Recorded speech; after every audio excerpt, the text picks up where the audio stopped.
All right. Excellent. Excellent. So welcome everybody to another episode of Behavior Bites. I am honestly not sure what number we are on. I have forgotten. It's been that long now, which is very exciting. I am here today with Veronica Reddic, and I am so excited because Veronica and I actually go back to the Canine Adventure days, and so we'll talk about that in just a second.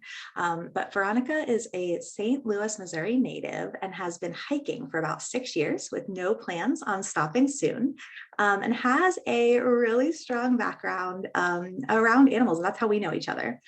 So in the time that I've known Veronica, you have worked at Maymont, which for those of you who are not local to Richmond is just a beautiful area that we have here. And part of it involves the care of, and Veronica, I'll let you speak to this, but all sorts of animals, right? There's like bears and goats and just chickens and birds. And so we'll get into that. And then, and I think that was, you were at Maymont maybe the same time that you were at Canine Adventure, I think. And so Canine Adventure, for those of you who are not local to Richmond, is a local dog walking and adventure hike having company here in Richmond. You might recognize the name. My partner owns Canine Adventure and was in the first episode of Behavior Bites. So Veronica and I know each other from the dog walking days. And Veronica is now working full-time as a dog groomer, and has also started working towards her passion for photography. And will soon be offering pet photography in the near future, which is also very exciting. There's so much good happening here. Veronica is a certified canine training and behavior specialist through Animal Behavior Institute. And I don't want to say most excitingly, it's all super exciting, but the main point of today is that Veronica has also started an organization called Hiking with V, where she takes folks on these fantastic hikes outside of the city into the mountains. We were talking about some of the locations that we've both been that are really exciting. I'm going to let Veronica tell you all about that.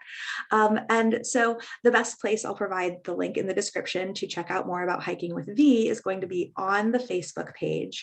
And so Veronica, I'll let you talk more about this, but my understanding is that Hiking with V was created as a platform to break the stigma between being Black and brown and outside, right? And so we've been talking about representation. We've been talking about how that relates to the dog training community and behavior community. And we've been talking about how kind of systematically and historically how we've got to the point we are. So a lot of fun stuff to dive into today. And I'm so excited, Veronica, to have you here. Thank you so much for coming. Yes, thank you for having me. Thank you for that wonderful bio introduction. I love it. Absolutely. Absolutely. Well, it's just all of the amazing things that you are doing. I will tell everyone listening, one of my favorite things about Veronica is just how I just feel, Veronica, like you are always like ready to go. You are always like smiling and positive, like in a good mood. And I don't want to like toxic positivity, like, oh, you're always so happy. That's what we love about you. I just mean that like, if I am winding down on my like last caffeine particles of the day, like talking with you always gives me like okay, I've got 5 more minutes kind of vibe. So I'm really, really excited for today. We're going to have so much fun. So no, thank you for being here and for being you. That makes me feel wonderful. Thank you. Okay, good. You make me feel wonderful. So tell us about Hiking with V. Tell us how you started that. I know, so I didn't say this as much in the intro, but I kind of touched on Canine Adventure, where Veronica and I met, right? Is hiking was a big part of that, and hiking with dogs. So, did it kind of grow off of that, or was hiking something that you were already into, or yeah, tell us. It surely did. Canine Adventure was basically the stepping stone of what got me into being in the outdoors in general. Because when I moved here from St. Louis, I wasn't really into outdoors. I didn't realize that I loved it. Like, I rode bikes and went into Forest Park, but I never got out into the wilderness. Although growing up, I was always in sleepaway camps in the woods, and it never bothered me. So that actually was my introduction into it, but I never expanded on that love until I got into Canine Adventure. So yeah, doing the hikes with the dogs definitely helped. And I took my first hike was the Humpback Rock. And I'm not gonna lie, all of the hiking I was doing with the dogs, I thought I was ready. I was like, oh, this is gonna be easy. I'm always hiking with dogs. No, I almost died on that hike. The elevation gain will get you, right? think that was the thing is that Humpback Rock, it's a close hike, but it's not the easiest of hikes to do for beginners because it's a straight incline as soon as you hit the trail. And so, oh my gosh, it was wild. But we made it. I made it up there. And that didn't deter me from wanting to go again. That actually solidified, like, I love this, I'm doing this, I'm gonna keep going. I got to. So after that, I've done countless, I don't know how many hikes I've done since then. So, but it's been 6 years of hiking. Every year I go some like multiple places every year. So that is where my love started from. And it is amazing. And so, yeah, that's where it's perfect. That is fantastic. And I think very relatable. I know that I have a similar story to like the first time I started hiking was I had like a friend who told me like, oh yeah, this hike is like, you can do it. Like I do it with a baby strapped to my chest. And like my friend also did CrossFit, like, but this wasn't something that I like anticipated. And I went on the hike by myself and I almost died. And so I feel like maybe that's a relatable story. You're like, this is fine. How hard can it be to go up a mountain? Yeah. Oh my goodness. Oh, that's awesome. But like when you get to the top, right, it's like addictive. Yes, it's You know? perfect. And I would say that going down is probably just as hard as going up because I have terrible knees. They're not terrible, but they're not great. They're not the best. It runs in my family, unfortunately. And those downhills definitely. Whew. That's fair. That's fair. I remember, and this was, gosh, this was like, I was like a little baby. This was like over a decade ago. So I don't think I could do this now. But the hike that I tried for the first time, I did it again when some friends came to visit and family came to visit. And I had learned that because it was only like a mile, not even like, hi, That's my cat. Excuse that's his intrusion. fantastic. Welcome anytime. Um, long story short, we like ran back down. The elevation was just like, so it was easier to just like let gravity take over and run back down the hill. And I'm not a runner, but gravity just did the work. I just had to stay upright. It was so much easier than trying to like walk down it and like Yeah. carefully place your feet. And again, that was over a decade ago. I couldn't do that now, but oh, to be young and running down mountains. Anyway, Oh. down is hard. Awesome. So excellent. So you got your start with the hiking. So you've done the sleepaway camps. You were familiar with the woods. I think that's a big part of it too, because like a big part of it meaning are you okay with nature, right? I feel like if you're good with like the bugs and the dark and the animals and the dirt, and that's like a positive, that's really helpful. So that makes a lot of sense. And then you get to Canine Adventure, and Canine Adventure is so good for just getting out with the dogs and checking out all of the beautiful resources that we have here, because we do have the James River Park system and it's gorgeous. And so then you took that next step, it sounds like, to going kind of into the mountains and doing like a hike. Mhm. And then from there it spiraled to here. So what was next? How did hiking with V come to be? So after that, I went on a hike with a group. I'm part of the Urban League of Richmond Young Professionals. It's a group that's here based in Richmond, and we do like a lot of community-based um, activities and host events and things like that for the community. And we did a group hike up to the mountains that I was hosting. And so that was kind of like my introduction into basically like doing the like being a trail guide in a sense. But that was several years before I even thought about starting hiking with V. But I just wanted to get myself out. Basically, the whole point of starting was to push me to get out more because I saw that I was starting to get a little too lax in my ventures of going up to the mountains. And, after, if you don't go, keep yourself going as often as you should, you kind of lose all that momentum that you've been building up. And then you're like, oh, I can't do this. So to keep that from happening, I decided to start up hiking with V, but also as a way to introduce more people who look like me to get out into the wilderness and do these hikes because it's wonderful. and I'm starting to see a shift.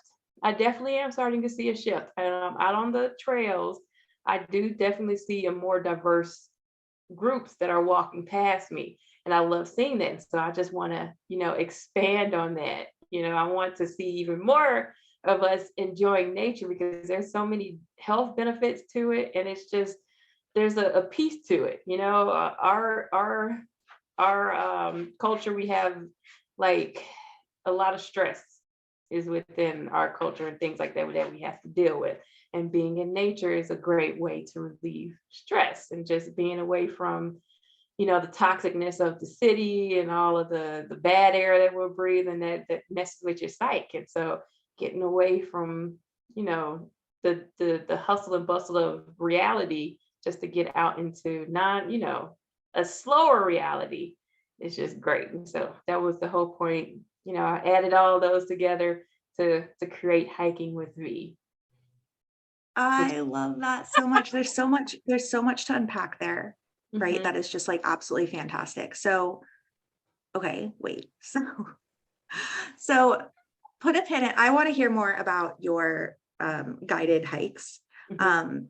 I don't know if you know Josh. So for everyone listening, Josh, owner of Canine Adventure, my partner, how Veronica and I ultimately know each other. Josh used to guide hikes I think for Henrico County, and has some stories of like what goes into being a trail guide, right? And especially if you're taking people like, I don't know if you ever did like overnight or backpacking or like that sort of thing, but Yeah. I am under the impression that it is stressful too, or that there's a lot of brain activity that has to happen It is. besides the hiking that you're doing, right? And managing people. So I want to hear more about that because that's definitely an interesting facet of it. Yeah. And honestly, I feel like I really can't speak on that just yet until after the hike that I have going on Saturday. Because all of the hikes Really? Yeah. that I've been having so far up until now have just been local. They have had no type of elevation, like very small, like the minutest amount of elevation gain. This one is going to be a tester.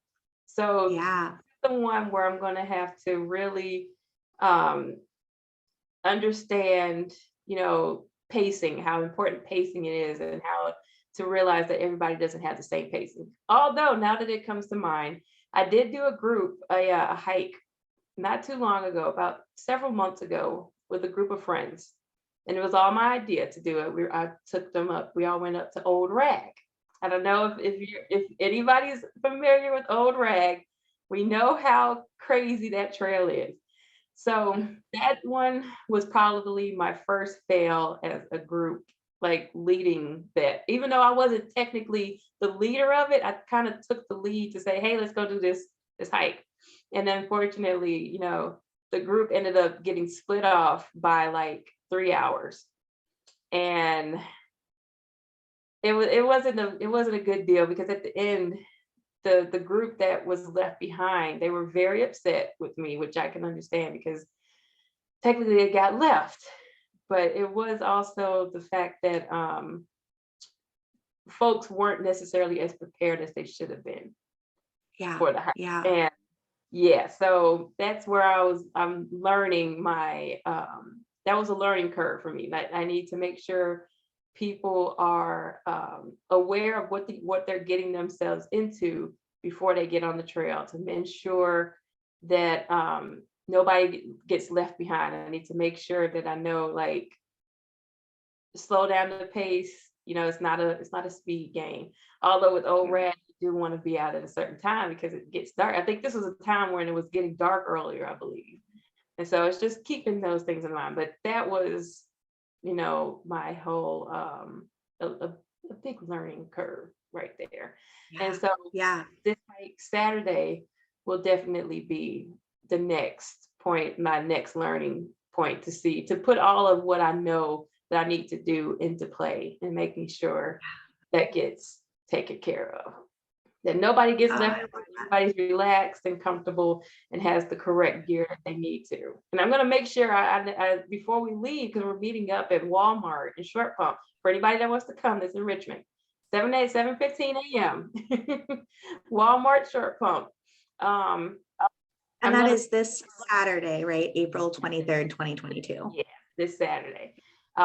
So for people who are meeting up to carpool and just meeting up there in general so we can ride up there, I'm going to be vetting people. I'm going to make sure that they have the correct shoes they need, the right bags and amount of water. And if they don't, like, go in Walmart and get the shoes That's you perfect. Yeah.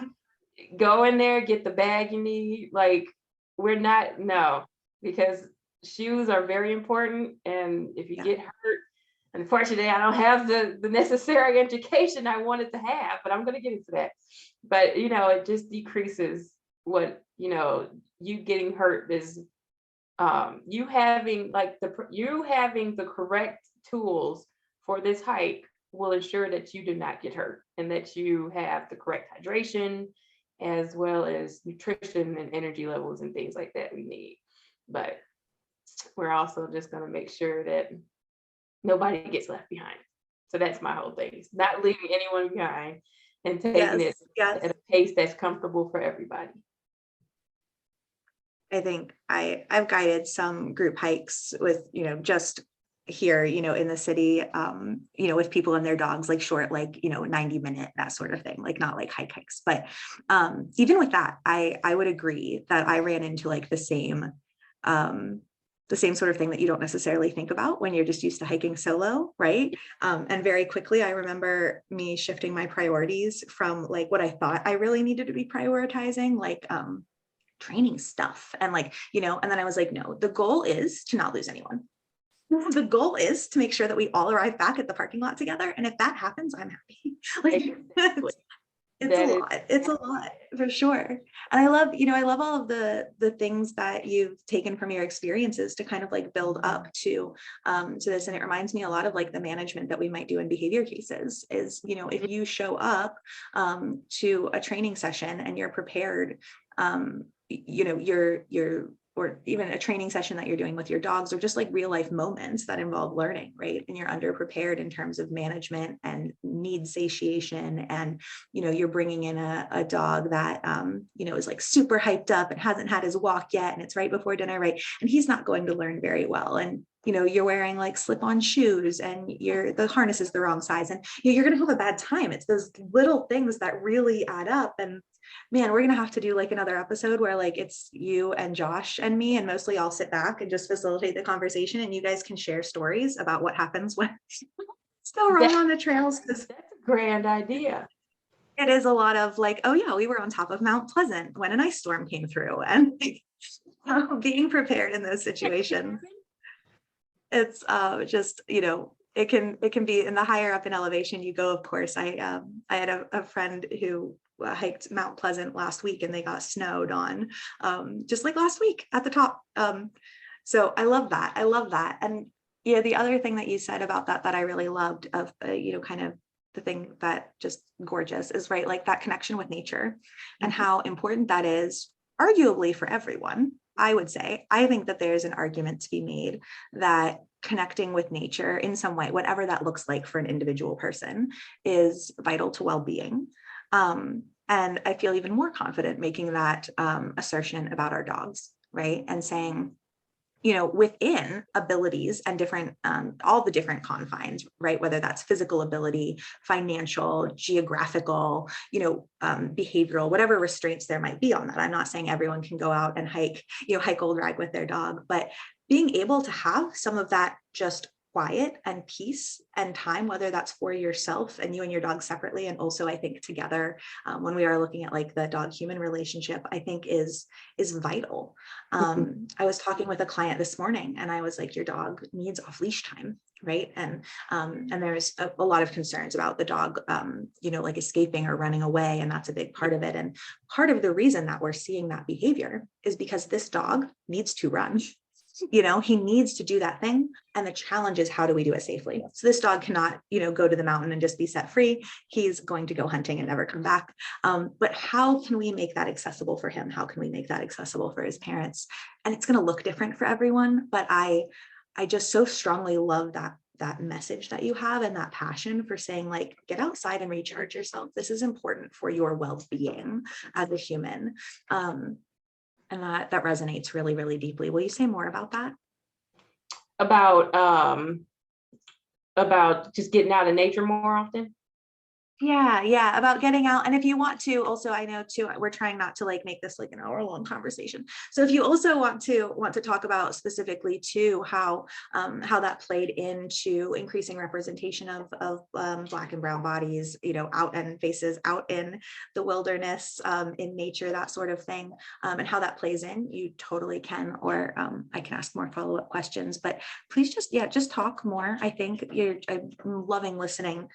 It makes me feel very relaxed, just like thinking about nature and the way you describe it. So carry on.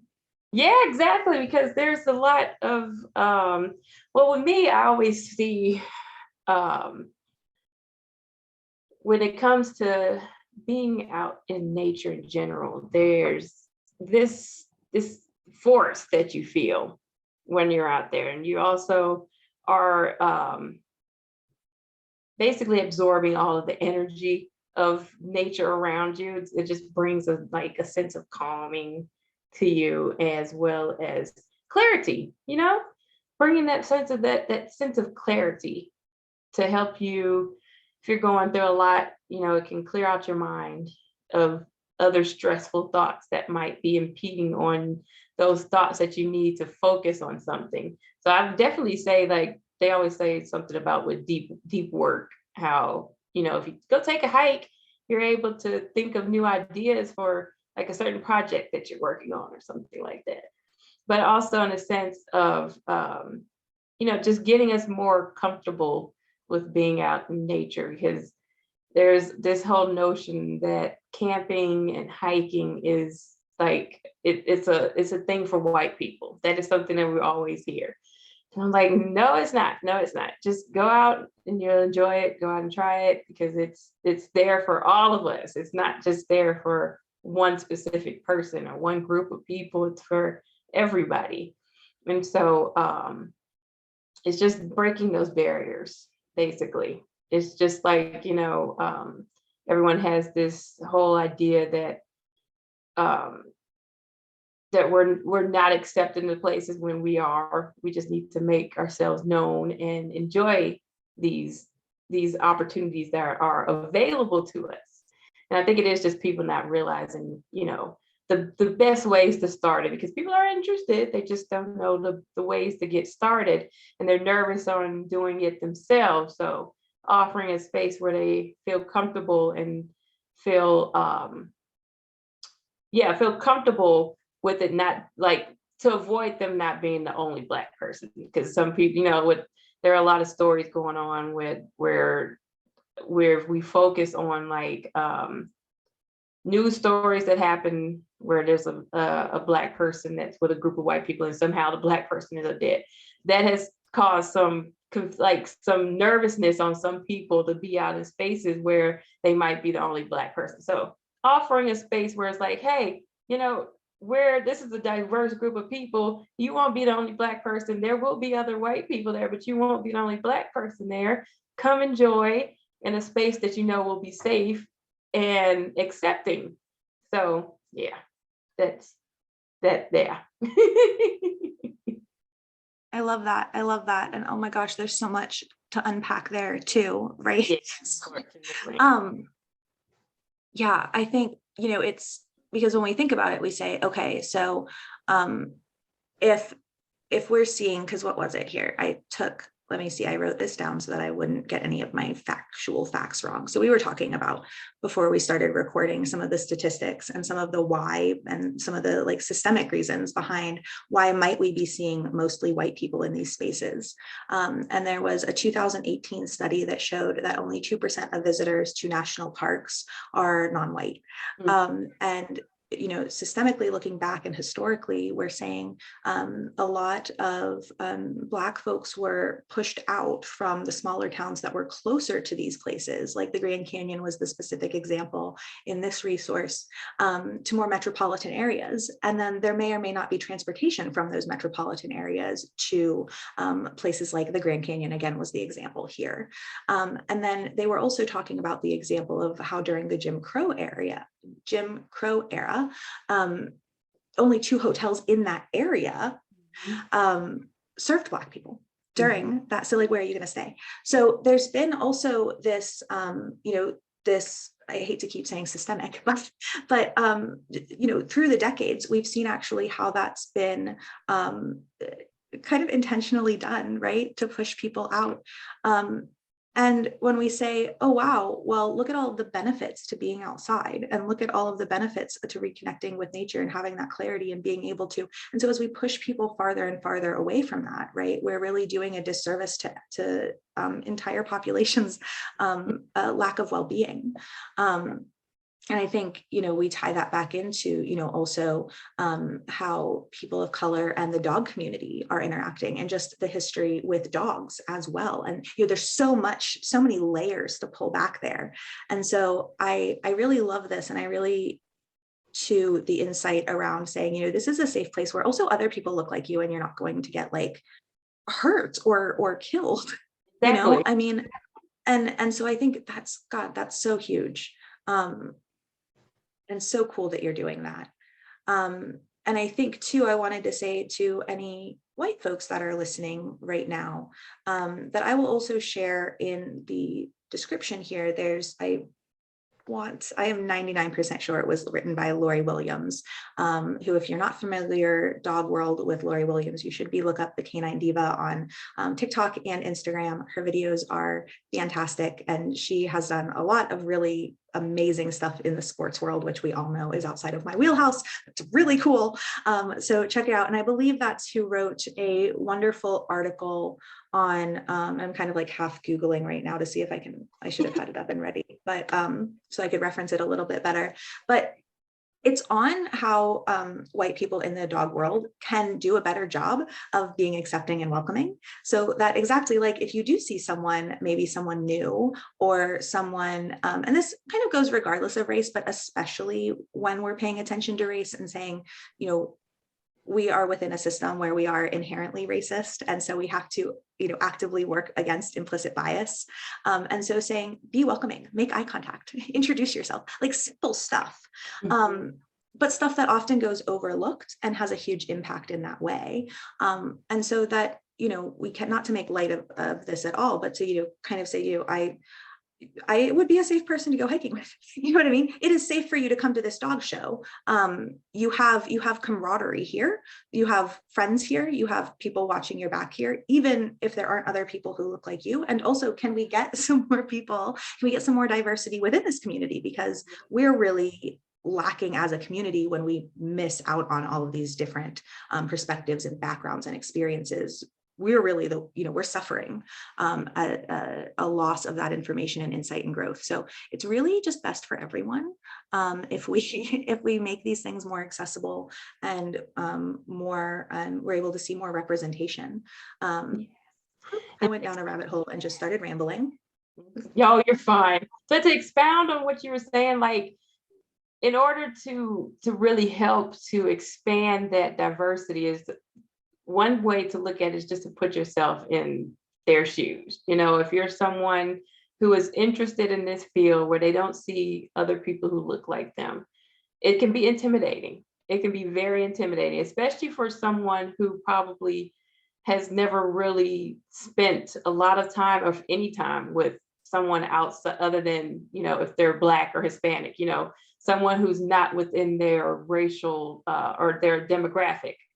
So that can be very intimidating. And it's something to think about, is just, remaining sensitive to the fact that, you have large groups of one demographic. It can be increasingly intimidating for anybody who's not a part of that demographic to get to basically fall into a career world where it's just not that diverse. And so if you're wanting, you speak to someone or meet someone, they're saying, oh yeah, I'm into, animals and this, and you just hop on it like, oh, I know this person that you can talk to. Let me hook you up with this. You can try working at this job. If you're working somewhere with animals, like, hey, apply to where I'm at. I've done that plenty of times. It's perfect. It's wonderful. And it works. It helps them to just realize, that they are accepted in there and that they have the support that they need to push themselves. Become a mentor for all things. Yeah. Yes. Yes, that was funny. You just kind of like pulled that word right out of my brain. Mentorships absolutely are huge to say you're not alone here. Like I will help you through this process. Yes, exactly. It's the best way to do it. Oh, I love that. I love that. Oh, Veronica, thank you so much for being here today. I feel like we could probably keep talking for another hour. So maybe you will be willing to come back and talk more Thank you. sometime. That would be really fun. Especially after, because I was supposed to do a wildlife first aid course this weekend. And I was hoping, or this past weekend, that I was hoping to, to talk more on, but since they canceled on me last minute, fortunately, I have that. And I was hoping to have this education before the hike Saturday. So it's okay. I'll go off of, do my research and be prepared that way. Luckily, I think one of my Army friends are joining, well, two of my Army friends, or friends who were in the Army, or military, I should say, are coming. So they definitely do have some type of first aid experience Nice. under their belt. So that's good. But still, I need it for That'll be my. good. You guys will be great. And yeah, I would love to have you back after you've done the course to hear all about it. I think that would be amazing. Mhm. Yes, I am willing to come back for sure. I love it. And I will say this out loud too, so that I speak it into the universe and it's happening. I cannot make this hike, which I'm very sad about, but I am dedicating myself to coming to the next one that you host.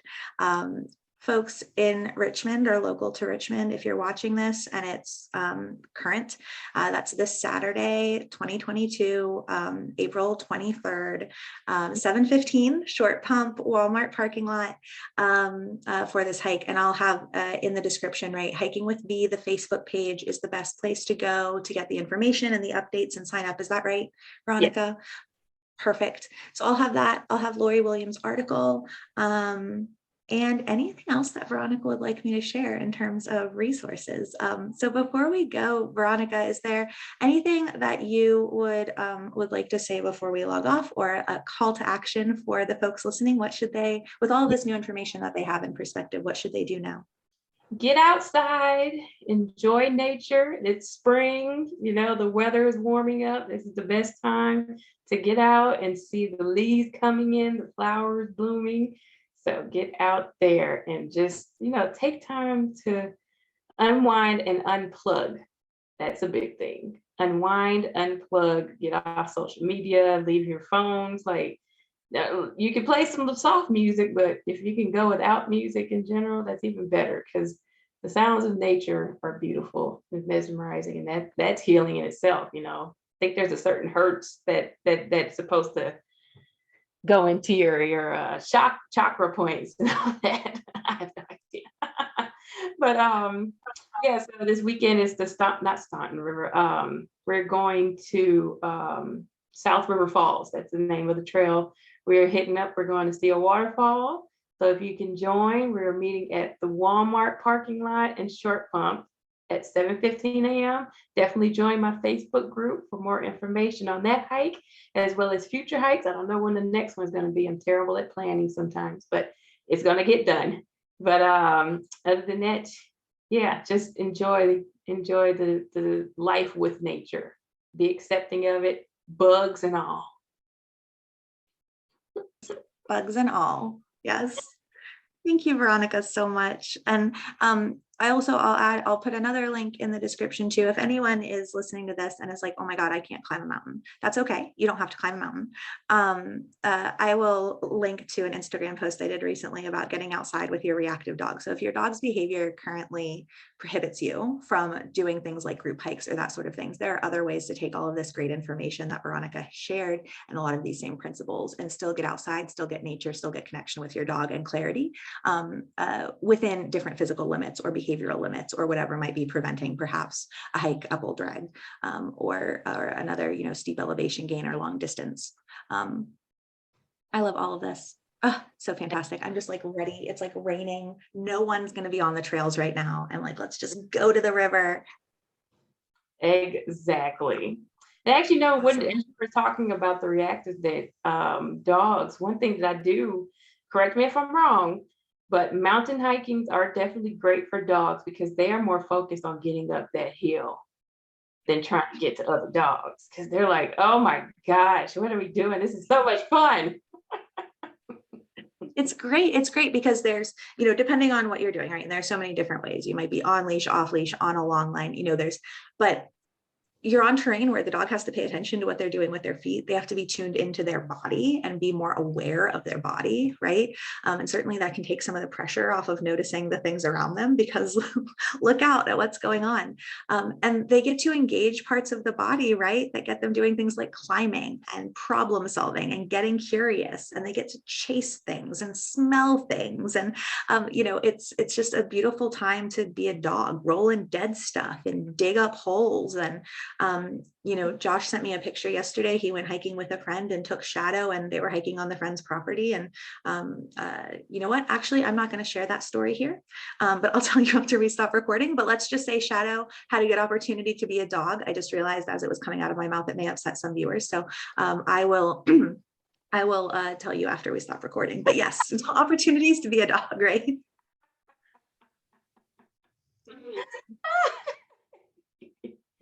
Veronica, thank you for being here. To hear it afterwards.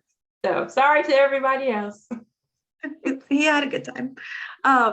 Veronica, thank you for being here. Thank you for your time. I am so grateful for you. I am so grateful to know you and for all of the amazing things that are happening and just for your like life-giving energy.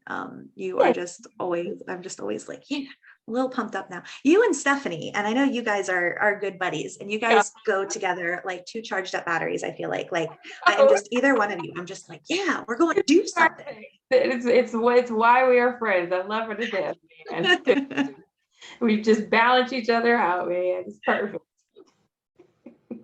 Awesome. Awesome. Well, thank you, Veronica, and thank you everyone for tuning in. Make sure you subscribe to the YouTube channel so you'll get a notification each time a new episode is posted. And take a look for more Talking with Veronica, hopefully in the summer or the fall. That'll be super fun. Yes. Bye.